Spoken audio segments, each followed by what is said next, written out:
यूं तो कृष्ण भगवान की कई गोपियां हुआ करती थी, लेकिन कृष्ण के प्रति मीरा के प्रेम के कुछ अलग ही मायने थे। मीराबाई भक्ति और प्रेम की एक ऐसी मिसाल मानी जाती है, जिन्होंने अपना पूरा जीवन कृष्ण दर्शन के लिए समर्पित कर दिया। आइए जानते हैं कैसी थी मीरा और कृष्ण की ये अनोखी प्रेम कथा। मीरा कृष्ण की बहुत बड़ी भक्त थी।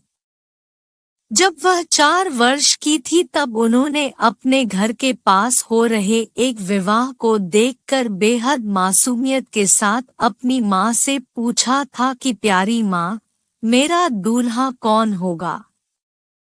मीरा के इस सवाल पर उनकी माँ ने मुस्कुराते हुए श्री कृष्ण की मूर्ति की तरफ इशारा करते हुए कहा था कि मेरी प्यारी मीरा, श्री कृष्ण तुम्हारे वर होंगे। जिसके बाद से ही मीरा श्री कृष्ण को अपना स्वामी मानकर उनके प्रेम में विलीन हो गई।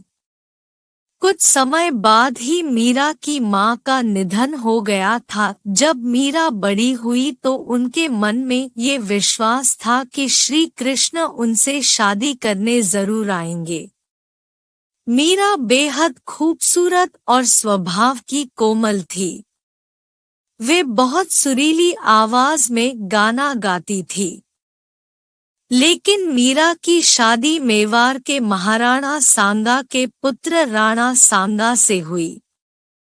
मीरा ये शादी नहीं करना चाहती थी, लेकिन परिवार के जोर देने पर उन्हें ये शादी करनी पड़ी। माना जाता है कि शादी के बाद भी मीरा का प्रेम कृष्ण के लिए कम नहीं हुआ।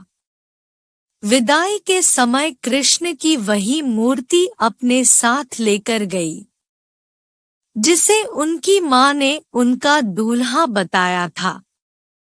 शादी के बाद मीरा ससुराल के कामकाज पूरे करने बाद रोजाना कृष्ण के मंदिर जाया करती थी।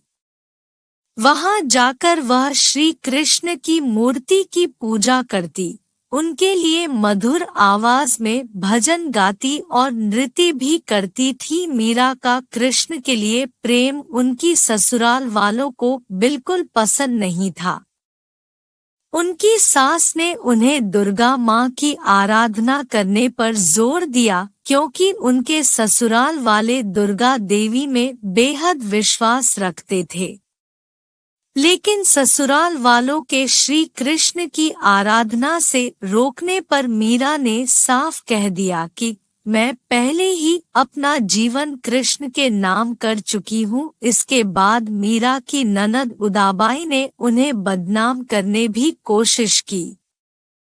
उदाबाई ने अपने भाई राणा से कहा कि मीरा का किसी के साथ प्रेम संबंध है और उसने मीरा को उस व्यक्ति के साथ देखा है। ये सुनकर राणा बेहद क्रोधित हुए और आधी रात बहन उदाबाई के साथ मंदिर जा पहुंचे। मंदिर पहुंचकर उन्होंने मीरा को कृष्ण की मूर्ति के साथ अकेले ही बातें करते हुए देखा। ये देखने के बाद वह गुस्से से चिल्लाए कि मीरा, अपने जिस प्रेमी से तुम बातें कर रही हो उसे मेरे सामने लेकर आओ। इसके जवाब में मीरा कृष्ण की मूर्ति की ओर इशारा कर कहती है कि ये मेरे स्वामी हैं, इनसे मेरा विवाह हो गया है। ये सुनने के बाद राणा का दिल टूट जाता है, लेकिन फिर भी वह पूरी श्रद्धा से अपना पति धर्म निभाते हैं और आखिरी सांस तक मीरा का साथ देते हैं। मीरा का देवर विक्रमादित्य चित्तौड़गढ़ के नए राजा के रूप में चुना गया था। उनको कृष्ण के प्रति मीरा की भक्ति और लोगों के साथ मीरा का मेल जोल पसंद नहीं था। उन्होंने मीरा को मारने के लिए फूलों के हार की एक टोकरी भेजी, जिसके अंदर जहरीला सांप था। मीरा ने जैसे ही टोकरी खोलकर देखा तो उसमें कृष्ण की एक खूबसूरत मूर्ति फूलों के हार के साथ पाई। इसके अलावा विक्रमादित्य ने मीरा को मारने के लिए प्रसाद में भी जहर मिलाकर भेजा। मीरा जानती थी कि उस प्रसाद में जहर है, फिर भी मीरा ने वो जहरीला प्रसाद ग्रहण कर लिया क्योंकि उन्हें विश्वास था कि कृष्ण जी उनको जहर से बचा लेंगे। जब मीरा को मारने की कोशिशें हद से ज्यादा बढ़ गई तो मीरा ने तुलसीदास को एक खत लिखकर उनसे उनकी राय मांगी। तुलसीदास ने जवाब में लिखा कि उन्हें त्याग दो जो तुम्हें नहीं समझ सकते हैं। भगवान के लिए प्रेम ही सच्चा प्रेम होता है, दूसरे रिश्ते झूठे और वक्ती होते हैं। मीरा का जीवन उस समय पूरी तरह बदल गया जब अकबर और तानसेन वेश बदलकर मीरा के गाने सुनने चित्तौड़गढ़ के मंदिर आ पहुँचे। उन्होंने मीरा के पवित्र चरण छूकर कीमती जवाहरात की माला कृष्ण की मूर्ति के आगे रख दी। जैसे ही राणा को ये सूचना मिली वह बेहद क्रोधित हो गए, जिसके बाद उन्होंने गुस्से से मीरा को कहा कि जाकर डूब मरो और जीवन में कभी भी अपना चेहरा मत दिखाना। तुम्हारी वजह से मेरी और मेरे परिवार की बहुत बदनामी हो चुकी है। तुमने हमें लांछित किया है। मीरा ने राणा की कही बातों का पालन किया और वह गोविंदा, गिरधारी, गोपाल जब तजपते कृष्ण के ख्यालों में नाचते गाते नदी की ओर बढ़ने लगी।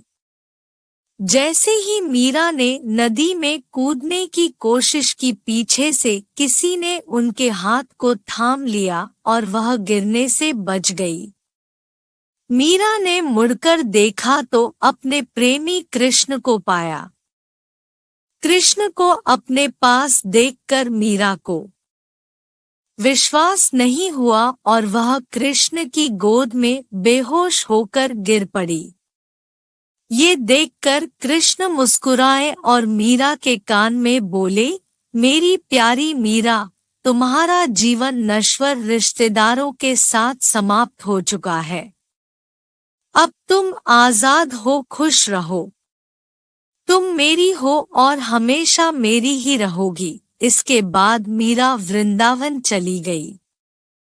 मीरा के वृंदावन चले जाने पर राणा वृंदावन आकर मीरा से माफी मांगते हैं और अपने साथ चलने को कहते हैं,